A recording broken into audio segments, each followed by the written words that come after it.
खुलुमबाय hello everyone once again welcome back to the channel दिनैनि गोदान भिडिअ नोंथांमोन बयखौबो गोसो गोथारै बरायदों लोगोसे आसा खालामो इसोरनि अननायाव नोंथांमोन बयबो मोजां दं सो आङो नै ओंख्रि संदों थेवब्लाबो माखासे इम्पोर्टेन्ट भिडिअ नोंथांमोनजों आङो सावरायनो आखायाव लादों जे माखासे गोबां स्टुडेन्टफ्रा बेवहाय स्टुडेन्टफोरनि गोरोन्थि गैया माखासे इनस्टिगेट खालामग्राफोर दं पलिटिकल पार्टीनि सुबुंफोर बबे पलिटिकल पार्टीनि सोरनि दैदेननाय बेखौ नोंथांमोना मिन्थिखायो आं बुंनांगौ गैया नाथाय मोनसे खोथाया ओरैसो माखासे स्टुडेन्टफ्रा कलेज इउनिभार्सिटिनि स्टुडेन्टफ्रा दिनैसिमबो हाग्रामा महिलारी सारखौ एनअसि हरनायनि थाखाय बायदिसिना खोथा बुंबाय थानो नागिरो रदे बिनिफ्राय आसल बाथ्राया मा जे एनअसि हरनायनि बिथांखौ गोरोन्थि हमदोंब्ला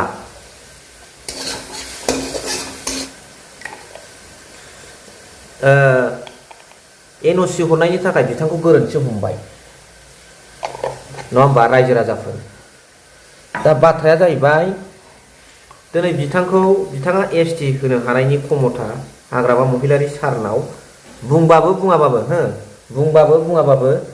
बिथां सारनाव बे क्षमताया गैया एसटि होनो हानाय एसटिखौ होबथानो हानाय क्षमताया एनअसि होब्लाबो होआब्लाबो नाथाय नोंथांमोना सोरनिबा इनस्टिगेट मोननानै बे खोथाखौ बुंबाय थादों मेन खोथाया बेसोदि दिनै हाग्रामा महिलारी सारखौ एनअसि होनायनि थाखाय नोंथांमोना गोरोन्थि मोनबाय थादोंबा दिनै प्रमद बर' बिथां लोगोसे गोबां दैदेनगिरिया बै समाव दुलाराय बर' फरायसा आफादनिफ्राय आरो प्रमद बर' बादि सासे जांख्रिथायारि गुथालनिफ्राय फैनाय सासे दैदेनगिरिया माब्रै बिटिआर सुक्तिखौ फाइनाल एन्ड कमप्रिहेन्सिभ होननानै दिल्लीयाव सहि होनानै फैनो हाखो बे प्रश्न नंगौना नङा रायजो राजाफोर बे प्रश्न नंगौना नङा दैसे दाउदै औ लाबोखाबायमोन खोथाया बे फैदों दा बेखायनो आंनि प्रश्नआ बेसो दिनै मानगोनां रायजो राजा माय डियार youths and अनजालि माय डियार स्टुडेन्टस नोंथांमोन आरो समग्र बर' जाथिखौ मोजां मोनग्रा जेखि जाथि हारिनि जाया मानो मानगोनां रायजो राजाफोर आंनि एक नाम्बार प्रश्नआ बेसो एनअसि हरनायाव हाग्रामा महिलारी सारखौ उइवान हाग्रामा होननो हायोब्ला हाग्रामाखौ जों बुथारगोन होननो हायोब्ला हाग्रामाखौ जोंनो नांगौ होननो हायोब्ला हाग्रामा गुन्दा होननो हायोब्ला दिनै जायफोर दैदेनगिरिफ्रा दुलाराय बर' फरायसा आफादाव थानानै आरो हारिनि खामानि मावबोनानै जांख्रिथायारि गुथालनिफ्राय फैनाय दैदेनगिरिफ्रानो प्रमद बर'मोन बादि बिथांमोनानो दिनै हारिनिखौ सिबिबोनाय साफा नेतायानो दिनै बर' जाथिनि थाखाय बिटिआरखौ फाइनाल एन्ड कमप्रिहेन्सिभ होननो हायोब्ला बड'लेण्ड नांला होननानै सहि होबोनो हायोब्ला बिथांमोनखौ मानो फंसेबो बुंनो हाया खोथाखौ बबेथिं डाइभार्ट खालामनानै लांदों रायजो राजाफोर साननानै नायलाय नोंथांमोना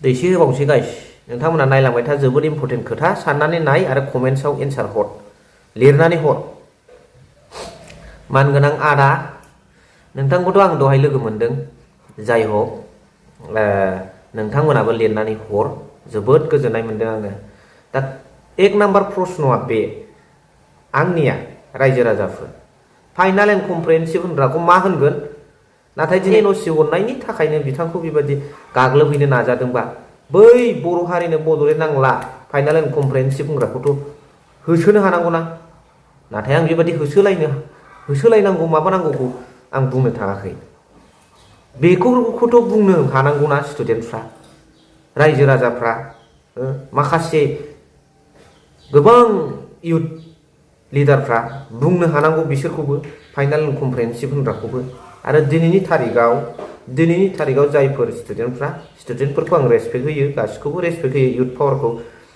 एथ'ग्राब खोथा बुंदों हाग्रामा महिलारी सारनि एगेन्स्टआव मोजां खोथा नाथाय बिथांमोना इउनिभार्सिटि स्टुडेन्ट जाबायब्ला जेब्ला थांनाय समाव बोसोरनै सिगां फटबट जरायाव जाथाय जादों बै समाव प्रमद बर'नि सासनाव माखासे साहा साइडआव गुसु गुसा बोथोराव बर' रायजो राजाफ्रा होखारजादों, बिमा माहारिया आखाइ दैखोजादों, बुजादों, जोजादों, जोफ्लंजादों, बासन बथन गारसोमजादों, मन्दिर मस्जिद गिर्जा बुख्रुबजादों।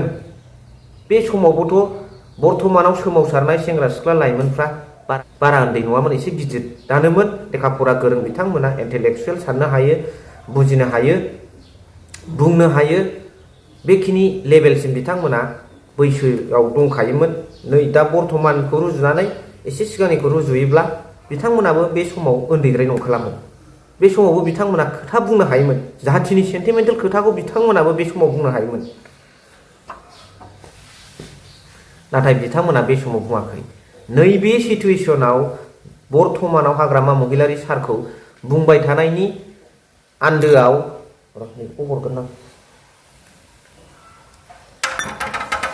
मा दं होनोबा बियो पलिटिकेलि इनस्टिगेट जानाय, नङाबा थांनाय समाव मा प्रमद बर' सासन खालामनायखाय बै समनिया नङामोन।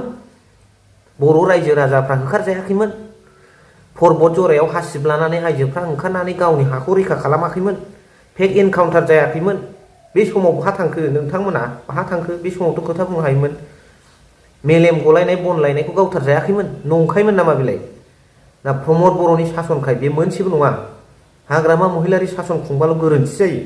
मा राव जाखो बियो? हारिनि सानस्रिया दिनैसो बिराद सिखारथारबाय।